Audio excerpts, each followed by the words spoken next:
Молодец Бөрібек. Домбыра тартатын білмеппін. Қойыпсың ғой темекінің десең. Лазым қоймайын. Бір шамана қойып қойыңдар Бөрібекке тағы да. Рахмет. Енді сіздер ойламаңдар. Бөрібек қазір дейді. Негізі сөйтіп жүргізеді өзімше. Бірақ жүрегім таза Бөрібекке. Көресіңдер ме десең. Рахмет Бөрібек. Өте керемет. Енді микрофон сіздерге керек жоқ та. Алып тастайық па? Қоя салайын. Тыныш тұра. Осындай әзілдер шықты, арасында есік ашып келді. Сіздердің назарыңызда бір керемет қазір қыздар шақырмастан бұрын тағы бір керемет сіздердің назарыңызда әншілер шығайын деп жатыр. Бұл да Тараз облысымызға, республикамызға танымал бір ерекше қыздар.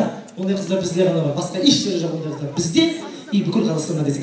Жоқ, бізде ғана бар ондай қыздар. Осы қыздар жайлы, жігіттер жайлы бір жаңағы Бөрібек айтты ғой, махаббат жайлы, махаббат жайлы, лирикалық, классикалық, комедиялық бір оқиға айтып берейін. Қашып кетті. Қойыңыз. Серьезно тыңдаңыздар, күлмеңіздер. Кім күледі, мамасын жақсы көрмейді. Музыканы кішкене жай қой. Кішкене қатты қой. 1945 жыл. Соғыс біткен кез. Аман келгендер үйіне келіп жатыр. Аман келді деп еді, аман келетті. Жамбыл облысы. Құлан ауданы, Құмарық деген бір кішкентай ауыл. 15 ақ үй бар еді ол кезде. 15 үйден 3 бөлмеден көбейтсе 45. Сәуле деген апай, жолдасы Жомарт, үлкен балалары Ербол.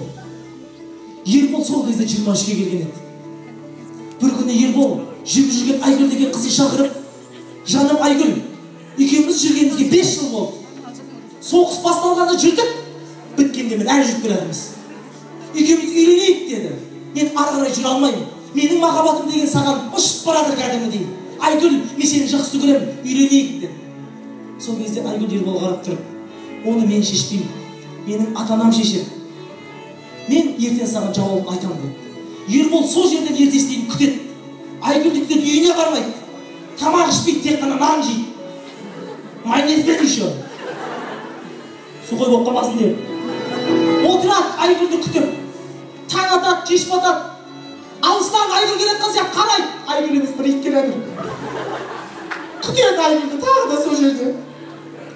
Өткендері бет-бет қарап қойды, Айгүл жоқ. Махаббаты өшпей тұр ғой, өшпей тұр дейді бәрін. Прикинь, кәдімгідей дейді бәрін. Күтіп отырады. Ертесінде Айгүл күлімдеп келеді. Бірақ ішінде көңіл күйі жоқ.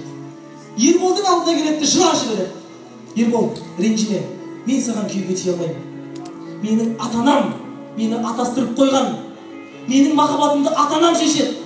Сол кезде Ербол шынданып, 5 жыл жүрген махаббатымызды ата-анаң шеше ма? Біздің сезімдеріміз жалған болғаны деп шынданып кетсе. Айгүл күліп жібереді. Не болды, Ербол? Әзіл ғой? 1 апрель никому не верил ғой? Сол кезде Ербол шынданып, 1 апрель никому не верил. Весь май никому не шай.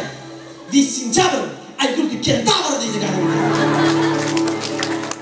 Сөйтіп бірге өмір сүріп, 15 балалары болады. Содан кейін олар бақытты өмір сүріп, қазір Құмарықта. Рахмет.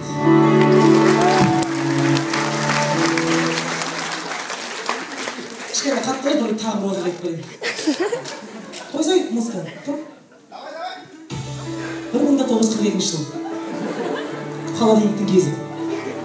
Бір үйде холодильник болған, есік ашық. Ойнап айтайын, қойсын. Холодильник жай махаббат жоқ қой, ұтып келеді, кім келеді?